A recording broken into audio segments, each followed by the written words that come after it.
মানে খুব অ্যাক্টিভ করে বলতেছে, দেখবেন যে India is no longer a trusted partner. আপনি দেখবেন এখানকার পুরো পলিসি ফ্রেম কি তারা বলতো ইন্ডো প্যাসিফিক, যে ঠিক আছে সবাই আর্জেন্টিনা ব্রাজিল সবাই খেলা নিয়ে ব্যস্ত, আমরা একটু ধর্মীয় প্রচারণা করি। আমরা আওয়ামী লীগের সময় আসতে শুনি যে মিয়ানমার ইন্ডিয়া বাংলাদেশ হয়ে একটা হাইওয়ে হবে, এখন শুনতেছি ইন্ডিয়া বাদ শুধু মিয়ানমার আর চায়না হবে। চীনের উপস্থিতি বাড়লে ভারতের নিরাপত্তা উত্তর পূর্বাঞ্চলের সঙ্গে মূল ভূখণ্ডের সংযোগকারী একটি এই গুরুত্বপূর্ণ করিডোরের কৌশলগত নিরাপত্তা ঝুঁকির মুখে পড়তে পারে। যারা চিকেন নেকের কথা বলছে শিলিগুড়ি, তো আপনি কি মনে করেন আসলে ভারত এটা করতে দেবে? দীর্ঘদিন বাধাও দিয়েছিল আমরা যতটুকু জানি। বাধাটা কীভাবে দেবে? ভারত কি আমার ভূখণ্ডে আসবে?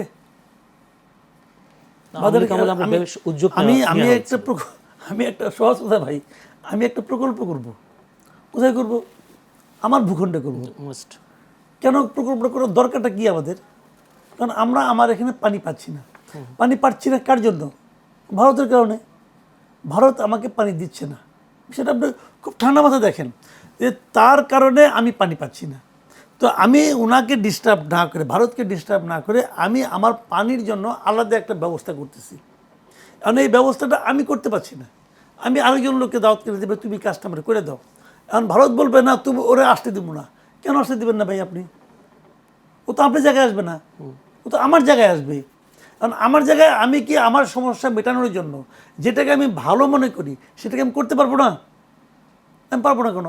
আপনি যদি মনে করেন যে ও আসলে পরে আপনার সমস্যা হতে পারে, আপনি মনে করেছেন, ঠিক আছে আপনি মনে করতেই পারেন, তাহলে আপনি পানি ছেড়ে দেন, তাহলে আপনি পানি ছেড়ে দিতে পারেন, তাহলে তো আমার এই কামটা করতেই হয় না। ভাই কথাটা সিম্পল। আপনাকে উদ্বেগ থেকে মুক্ত রাখার জন্য আমি না খেয়ে মরে যাবো, এটা কেমন আবদার ভাই? এটা কেমন আবদার হলো? আপনি আপনি একটু উদ্বিগ্ন হবেন, এই জন্য আমাকে না খেয়ে মরতে বলেন আপনি, আমি রাজি হবো। আমি যদি আমার মধ্যে মিনিমাম নিজের প্রতি ভালোবাসা থাকে, এটা মানবো। পৃথিবীর কেউ মানবে না তো। ওনারা ওনাদের কথা বলবে, আমরা আমাদের কাজ করে যাবো। হ্যাঁ, সেই সাথে আর নতুন একটি বিষয়টা সামনে এসেছে সম্প্রতি, নো আর্জেন্টিনা নো ব্রাজিল লা ইলাহা ইল্লাল্লাহ এরকম স্লোগান দিয়ে একটা মিছিলের ভিডিও সামাজিক যোগাযোগ মাধ্যমে ছড়িয়ে পড়েছে। যারা মিছিলে অংশ নিয়েছেন তাদের হাতে ইসলাম ধর্মের কালেমা লেখা সাদা কালো পতাকা। জাস্ট এই পতাকাটা, প্রশ্ন হচ্ছে নিতান্তই ধর্মীয় অনুভূতি থেকে এসব করেছেন নাকি কোনো বিদেশি শক্তির স্বার্থে কাজগুলো হচ্ছে? যেহেতু ভারতে ইসরায়েলের রাষ্ট্রদূত রিউভেন আজা যেদিন অভিযোগ করলেন যে বাংলাদেশ ও পাকিস্তানে ফিলিস্তিনি স্বাধীনতাকামী সংগঠন হামাসের তৎপরতা রয়েছে, ঠিক সে সময়ে বাংলাদেশে এই ধরনের একটি কার্যক্রম, এটা কি কোনো ধরনের ষড়যন্ত্র কিনা অন্যান্য দেশের, নাকি আদৌ আমাদের দেশে এই ধরনের কোনো? এটা যে কোনো কিছু হতে পারে, এটা নিয়ে আমার কোনো বক্তব্য নাই। কিন্তু আমার বক্তব্য হলো কি, লা ইলাহা ইল্লাল্লাহ পতাকা লাগাইতে হবে, লাগাই নিয়ে তারপরে এটার সঙ্গে অন্য কারোর সঙ্গে তুলনা করতে হবে, এই চিন্তাটাই তো খারাপ। মানে লা ইলাহা ইল্লাল্লাহ কথাটা আমি যে কারণে বলি, এটা আমি যে কারণে বলি, এই পতাকাটা আমি যে কারণে উড়াবো, তার সঙ্গে কি ব্রাজিল আর্জেন্টিনা পতাকার সঙ্গে কি কোনো রকম বিরোধ তৈরি করে? দুটো কি একই লাইনে আলাপ হলো? এক লাইনে আলাপ হলো না তোরে ভাই। তো এখন এটার সঙ্গে মিলানোর দরকারটা কি? এটা যারা মেলা আনে এভাবে, দেখেন সব খালি নো ব্রাজিল নো আর্জেন্টিনা বলার দরকার নেই তো ভাই। লা ইলাহা ইল্লাল্লাহ এই যে পতাকাটা, এই যে কালেমাটা, এটার সঙ্গে তো কোনোটারই কোনো তুলনা হয় না। আপনার সারা জীবনের কোনো চিন্তার সঙ্গেই কোনো কিছুর সঙ্গে এটা তুলনীয় নয়। যেটা তুলনীয় নয় সেটাকে সে তুলনায় আনতেছে কেন? এটা কেমন যে ব্রাজিল আর্জেন্টিনার পতাকা উড়াইলে পরে ওইটা ওই কালেমাটা আমার মন থেকে চলে যাবে? এটা কেমন ভাই? এগুলি হলো কি জানেন, এগুলো হলো কি, এগুলো একটা মতলববাজি, এর পিছনে একটা মতলব আছে। আর মতলবটা কি, এটা সরকারকে খুঁজে বাই করতে হবে। এবং যারা এই মতলবে কাজকর্ম করে, দেখেন আমার বয়সটা কম হয় নাই, এতদিন বয়সে অনেকগুলি বিশ্বকাপ দেখি, 82 থেকে বিশ্বকাপ দেখি, মোটামুটি বুঝে শুনে দেখি। আমি এরকম কোনদিন দেখি নাই যে ব্রাজিল আর্জেন্টিনা পতাকার সঙ্গে ওইটা যে একটা প্রতিদ্বন্দ্বিতামূলক অবস্থা আসবে। এটাকে সাংঘর্ষিক নাকি? ওইটা এক জিনিস, এটা আরেক জিনিস। তো এটাকে আনতে হবে কেন? বাংলাদেশকে কোন ধরনের মৌলবাদী রাষ্ট্র হিসেবে প্রতিষ্ঠা করার এই অভিযোগ এটা শেখ হাসিনা সারা জীবনই দিয়ে আসছিল। কিছু হইলে খেলি কইতো যে এটা মৌলবাদী রাষ্ট্র হয়ে যাচ্ছে, হ্যাঁ হয়ে যাচ্ছে, এইগুলি বলার জন্য বলা হচ্ছে। আমার দেশে মানুষ মৌলবাদী না। আপনি 20টা সংগঠন করেন আপনি, আমাদের তো আপনার পক্ষে নিতে হবে নাকি? আমার মতো আরো লোক তো আছে, এই লোকগুলিকে তো আপনার সংগঠনে যোগ দেওয়াইতে হবে। দেওয়ার না কিরম পারেন, একদিন তো দেখতেছি, তো বহুত দেখতেছি, এগুলো বোগাস। জি, একটু ব্যারিস্টার আসাদুজ্জামান ফুয়াদ, আপনি কি মনে করেন আসলে এটি কোনো ধরনের ষড়যন্ত্র কিনা, ইন্টারন্যাশনাল আন্তর্জাতিক কোনো ষড়যন্ত্র কিনা? যেহেতু ইসরায়েল রাষ্ট্রদূত রিভেন আজার যেদিন বলেছিলেন যেখানে হামাসের উপস্থিতি আছে বাংলাদেশ পাকিস্তানের, সেই কারণে কি আসলে এইসব সাথে কোনো যোগসূত্র দেখেন কিনা? একটা বিষয় হচ্ছে যে আপনার ইন্ডিয়া এবং ইসরায়েলের ভিতরে গত 10 বছরে, পার্টিকুলারলি মোদি ক্ষমতায় আসার পর থেকে 10-12 বছরে আপনার defence, military cooperation, strategic relationship এগুলো ব্যাপক মাত্রায় বেড়েছে। এবং কংগ্রেসের যে একটা গ্লোবাল পলিটিক্যাল পজিশন ছিল, ধরেন প্রো প্যালেস্টাইনিয়ান, প্যালেস্টাইনের স্ট্রাগলের পক্ষে থাকা, জাতিসংঘ থেকে সব জায়গা থেকে সেই পজিশন থেকে সরে আসছে। এবং ইন্ডিয়া ইসরায়েল মিলে কিন্তু এইবার সাইপ্রাসের ক্যান্ডিডেটের জন্য কাজ করেছে। আমাদের যেখানে ক্যান্ডিডেট ডক্টর খলিলুর রহমান জিতলেন, বিকল্প ছিল কিন্তু সাইপ্রাসের ক্যান্ডিডেট। এবং আপনার মনে থাকার কথা যে সাইপ্রাসের ক্যান্ডিডেটের জন্য সাইপ্রাসের প্রাইম মিনিস্টার ইন্ডিয়াতে আসছেন নির্বাচনের আগে, ওই ভোটের আগে। আবার মোদি তার কয়েকদিন আগে সাইপ্রাসে গিয়েছিল এবং সাইপ্রাসকে হলো সেকেন্ড ইসরায়েল বলে। জায়নিস্টদের মানে ওই ইসরায়েলি মিডিয়াতে যখন কার্টুন করে যে যুদ্ধে হেরে গেলে নেতানিয়াহু পালাবে কোথায়, তখন বলা হয় যে এটা সাইপ্রাসে পালাবে, সে তার পালানোর ওখানে জায়গা আছে। তাহলে সেই রিলেশনশিপের জায়গায় আমরা দেখেছি পাকিস্তান বর্ডারে খুব সিরিয়াস সার্ভেলেন্স ইকুইপমেন্ট ইসরায়েল দিয়েছে এবং আমাদের বর্ডারেও বিভিন্ন জায়গাতে ইসরায়েল এই সার্ভেলেন্স ইকুইপমেন্ট দিচ্ছে, যেটা ভারত ব্যবহার করতেছে অ্যাক্টিভলি।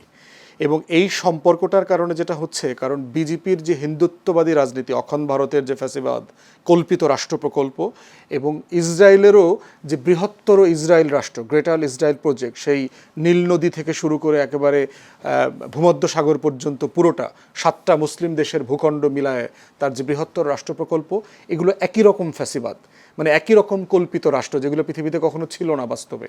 তো সেই জায়গায় চিন্তায়, মতাদর্শে এই দুইটা দল এবং রাষ্ট্র প্রকল্পের ভিতরে যথেষ্ট মিল আছে। এখন দেখেন অ্যাম্বাসেডার, এই যে ইসরায়েলের অ্যাম্বাসেডার যে হামাস নিয়ে কথা বলল, হামাস কিন্তু পলিসি ওয়াইজ সে ফিলিস্তিনের বাইরে কোথাও অপারেট করে না, এটা তার দলীয় পলিসি, এর বাইরে সে কোথাও অপারেট করে না। হামাসের যারা আপনার লোকজন আছে, কমান্ডার, তারা বিভিন্ন দেশে থাকে, লুকায় থাকে। হামাসের যারা ওয়েল উইশার আছে, হামাসের যারা পলিটিক্যাল উইংয়ের সদস্যরা আছে, বিভিন্ন দেশে তারা থাকেন, কিন্তু তারা কোনো দেশে অপারেশন করেন না, এটা তাদের পলিসির অ্যাগেনস্টে। অতএব এই কথাগুলো বলা হচ্ছে 2004, 5, 6 সালের দিকে আমরা দেখেছি যে বাংলাদেশের গণমাধ্যমে ভারতে যেভাবে একটা জঙ্গি রাষ্ট্র, বিএনপি জামাতের সরকারের মধ্য দিয়ে মৌলবাদের উত্থান হচ্ছে। আপনার মনে থাকার কথা যে মনমোহন সিংয়ের প্রাইম মিনিস্টারের ওয়েবসাইটে 25% পর্যন্ত বলা হচ্ছে জামাতের ভোট ব্যাংক 25% পর্যন্ত হয়ে গেছে, এটা টলারেট করা যাবে কি যাবে না। এই প্রসঙ্গে দেখলাম পরবর্তীতে হুজি তৈরি হইল, জঙ্গিবাদ, 64 জেলা আপনার বোমা বিস্ফোরণ, তারপরে বাংলা ভাই, আব্দুর রহমানের নাটক, যারা নিজেরা হচ্ছে আবার সব আওয়ামী লীগের নেতাকর্মীর আত্মীয়। আপনার এই জামালপুরের আওয়ামী লীগের নেতা মির্জা আজমের দুলাভাই শায়েক আব্দুর রহমান, যারা ভারতে ট্রেনিং নিয়েছে, যে সকল অস্ত্র, ককটেল যেগুলো ব্যবহার করা হয়েছে এগুলো মেড ইন ইন্ডিয়া ছিল, গোয়েন্দা সংস্থার লোকজনও তখন সেগুলো বলেছে। একই ন্যারেটিভ বিল্ড করবার চেষ্টা করা হচ্ছে, যেহেতু এখানে আওয়ামী লীগ মতো so called progressive secular liberal political force নাই, এটা ওয়ার্ক করবে না। এই জিহাদ ব্যবসা বলেন আর হচ্ছে জঙ্গি বয়ান বলেন, দুইটার কোনোটা ফাংশন করবে না। যেটা জরুরি সেটা হচ্ছে গোয়েন্দা সংস্থার মাধ্যমে সিরিয়াসলি বোঝা দরকার যে আসলে এর পিছনে কি একটা ইনোসেন্ট, একটা ধর্মীয় মূল্যবোধ কাজ করেছে, যে ঠিক আছে সবাই আর্জেন্টিনা, ব্রাজিল সবাই খেলা নিয়ে ব্যস্ত, আমরা একটু ধর্মীয় প্রচারণা করি, এইটা না এর পিছনে আসলে কোনো বয়ানের রাজনীতি, কোনো সংগঠন কাজ করতেছে কিনা যারা বাংলাদেশকে ছোট করতে চায়। জি, অসংখ্য ধন্যবাদ মাসুদ কামাল। চীনে প্রস্তাব আছে বাংলাদেশ মিয়ানমার চীন অর্থনৈতিক করিডোরের প্রস্তাব। এই যদি করিডোরটা হয়, অর্থনৈতিক করিডোর হয়, বাংলাদেশ কীভাবে লাভবান হতে পারে, এটা একটা প্রশ্ন। দ্বিতীয় কথা হচ্ছে এই করিডোরের কারণে ভারতের জন্য আরেকটা উদ্বেগ হতে পারে কিনা। শুনেন, চীন বাংলাদেশের সঙ্গে যে কোনো চুক্তিতে আসুক, যে কোনো কাজে আসুক, ওইটা নিয়ে ভারত উদ্বেগ প্রকাশ করবে, এটা আপনি ধরে রাখেন। দেখেন কতগুলো জিনিস ভারতের না, ভারত আসলে একটা অদ্ভুত দেশ, এর প্রতিবেশী কোনো দেশের সঙ্গে এর সম্পর্ক ভালো না। দেখেন আপনি, কোনো দেশের সঙ্গে না। এখন একজন লোক খুব ভালো মানুষ, তার সঙ্গে কারো ভালো সম্পর্ক নেই, তাদের ভালো কেমনি করে কই ভাই। ভারতের সঙ্গে ছোট্ট একটা জায়গা মালদ্বীপ, ওটার সঙ্গে সম্পর্ক ভালো না। শ্রীলঙ্কার সম্পর্ক ভালো না, নেপালের না, ভুটানের না, কার সঙ্গে বলেন? দেখেন, পাকিস্তানের সঙ্গে না। শেখ হাসিনা যতদিন ছিল ততদিন ভালো ছিল। শেখ হাসিনা নাই, ভারতের সঙ্গে সম্পর্ক খুব খারাপ হয়ে গেল, তলানিতে নেমে গেল একদম। এত খারাপ কখনো হয় নাই। ঠিক আছে, ভালো কথা। তারপরে বেগম খালেদা জিয়া মারা গেলেন যখন, তখন জয়শঙ্কর নিজে চলে আসলেন। তো আমরা ভাবলাম তাহলে এবার বোধ হয় তাহলে এই সরকার যদি বিএনপি ক্ষমতায় আসে তাহলে ভালো সম্পর্ক হবে। যখন বিএনপি ক্ষমতায় আসলো, ক্ষমতা গ্রহণ করলো, ওই দিন তাদের স্পিকার চলে আসলেন, সবাই আসলেন, তো ভালো। বাংলাদেশে নতুন সরকার দায়িত্ব নেওয়ার পর পররাষ্ট্রমন্ত্রীকে ভারতে প্রথম পাঠাইলো, পররাষ্ট্রমন্ত্রী প্রথম সফর ভারতে করলো, ভালো। সম্পর্ক কি ভালো হয়েছিল? সম্পর্ক কি উন্নত হয়েছিল? ইউনূসের আমলে যা ছিল তাই ছিল। কবে কিছুটা উন্নতি হলো? যখন নাকি তারেক রহমান মালয়েশিয়া হয়ে চীনে গেলেন। যখন চীনে গেলেন তখন ওনার হাই কমিশনার বলে যে 28 তারিখ থেকে ট্যুরিস্ট ভিসা দিবে। তাহলে এখান থেকে আমরা কী শিক্ষা নিলাম? শিক্ষা নিলাম হলো, যতই তারে আমরা হাত কষলে তার সামনে তেল দিয়ে কাজ হবে না। যখন তার সঙ্গে আমি এমন কিছু করি যে তার স্বার্থে আঘাত আনতে পারে, আমি যখন চীনের কাছে গেছি তখন সে আতঙ্ক বোধ করছে, আরে চীনের কাছে তো চলে গেল, তখন সে এটা দিব ওটা দিব ওটা তুমি করতেছে। হিসাবটা ভাই ওই জায়গায়। আপনাকে এখন বুঝতে হবে যে এক একজন এক মানে যে দেবতার যে ভোগ, বুঝছেন? কেউ হয়তো প্রশংসা করলে খুশি হয়, কেউ হয়তো ধমক দিলে খুশি হয়। এখন এটা আমাদের সরকার যদি বুঝে সে অনুযায়ী কাজ করবে। সেক্ষেত্রে বাংলাদেশ মিয়ানমার চীন করিডোরটা করা কতটা, এই জিনিসটা আমি বলি, এই জিনিসটা আমি এটা মানে আসলে এটা যদিও চীনের খুব আগ্রহ এই ব্যাপারে, এখানে আমাদের কী লাভ আমি বলতে পারবো না। হয়তো আমরা চীন থেকে প্রচুর কিছু ইম্পোর্ট করি, হয়তো এখানে আমাদের কিছু সুবিধা হতেও পারে, স্ট্র্যাটেজিক্যালি মানে ভূরাজনৈতিকভাবে কী হবে জানি না। কিন্তু একটা কথা আমি বলি আপনাকে, এখানে দেখেন এই যে মিয়ানমারের সঙ্গে আমাদের সম্পর্ক নিয়ে আমরা বলছি চীন যেন এখানে মধ্যস্থতা করে এবং আমাদের রোহিঙ্গা নিয়ে যাওয়ার ব্যাপারে, এইগুলি আসলে অর্থহীন এই কারণে, যদিও জানি যে মিয়ানমারের উপর চীনের অনেক প্রভাব, কিন্তু প্রবলেমটা হলো কি, এখন কিন্তু আমি রোহিঙ্গাদের ওখানে পাঠাতে পারবো না। রোহিঙ্গাদের যেখান থেকে যাবো ওটা তো আরাকানের দখলে চলে আসছে। আরাকান আর্মির সঙ্গে তো আমরা কীভাবে আলোচনা করবো? তখন আপনি যদি এই রোডটাও করেন, যে প্রস্তাবিত রোডটা, এটার জন্য তো আরাকান দিয়ে আপনাকে করতে হবে। আমাদের সঙ্গে তো সীমান্ত তো আরাকানের। যদি 2 দিন পরে আরাকান একটা স্বাধীন রাষ্ট্র হয়ে যায় তখন তো আরাকান ভাই বিষয়টা এখানে। কিন্তু আরাকানকে যদিও আবার আরাকানকেও চীনরাই কিন্তু হেল্প করতেছে। চীন তো একটা অদ্ভুত টাইপের ক্যারেক্টার, তো সে এরেও দেয় ওরেও দেয়, তোমরা লাগো, যে জিতবে সে আমার, আমি অস্ত্র বিক্রি করবো। হ্যাঁ, তো এখন ওইখানে তো দুই দিকে আছে। তারপরেও চীনও তো আর অফিসিয়ালি আরাকানের কথা বলতে পারবে না। এখন এখন কিন্তু মিয়ানমারের সঙ্গে আমাদের খুব একটা ঝামেলা নাই, কারণ যে আমাদের যে সীমান্ত যে জায়গাটা ওটা তো মিয়ানমারের দখলেই নেই। আরাকান আর্মির জি, মিয়ানমার কি করবে এখানে বুঝি না। অসংখ্য ধন্যবাদ ব্যারিস্টার ফুয়াদ, আপনি ছোট্ট করে যদি 1 মিনিটে বলতে পারেন যে এই বিষয়টা আমাদের কতটা লাভবান হবে। দেখেন, এই আলোচনাগুলো কিন্তু পুরাতন। এশিয়ান হাইওয়ে নেটওয়ার্কের ব্যাপারে আমার মনে আছে যে আমরা ছোটবেলা থেকে আলোচনাগুলো শুনেছি, এবং সেই আলোচনাতে কিন্তু ইন্ডিয়া, চায়না, বার্মা সবাই ছিল, থাইল্যান্ড, আপনার ফিলিপিন, এই পুরো সাউথ ইস্ট এশিয়া মিলায়ে এক নেটওয়ার্ক করা যায় কিনা। কিন্তু ভারতের এবং চীনের সম্পর্কের বৈরিতা যেটা করেছে, এই কোনো প্রজেক্টই সাকসেসফুল হতে দিচ্ছে না। ভারত দেখেন মানে সার্কটাকে একেবারে প্রতিবন্ধী করে দিয়েছে, ফেল করে দিয়েছে। আমরা আওয়ামী লীগের সময় আসতে শুনি যে মিয়ানমার, ইন্ডিয়া, বাংলাদেশ হয়ে একটা হাইওয়ে হবে। এখন শুনতেছি ইন্ডিয়া বাদ শুধু মিয়ানমার আর চায়না হবে। আপনি যদি কোঅর্ডিনেশন চান, আমরা যদি সবাই মিলে করতে পারি, কিন্তু প্রশ্ন হচ্ছে সেখানে ভারতকে তো আগে ট্রাস্টেবল পার্টনার হিসেবে দেখতে হবে।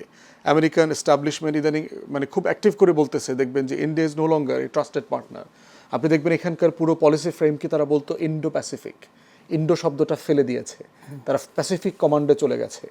এর মানে ভারতের গুরুত্ব কি পরিমাণ কমে গেছে। তারপরে আমেরিকা এবং ইসরায়েলের যে কনফ্লিক্টে পাকিস্তান যে রোল প্লে করেছে ইন্টারন্যাশনালি, সব কিছু মিলায় হচ্ছে এটা সিম্পল ট্রাস্টের ব্যাপার, যেটা ভারতকে আর করা যাচ্ছে না। বাট যদি করা নাও যায় সেক্ষেত্রে আমরা আলাদা করে ট্রানজিট করব।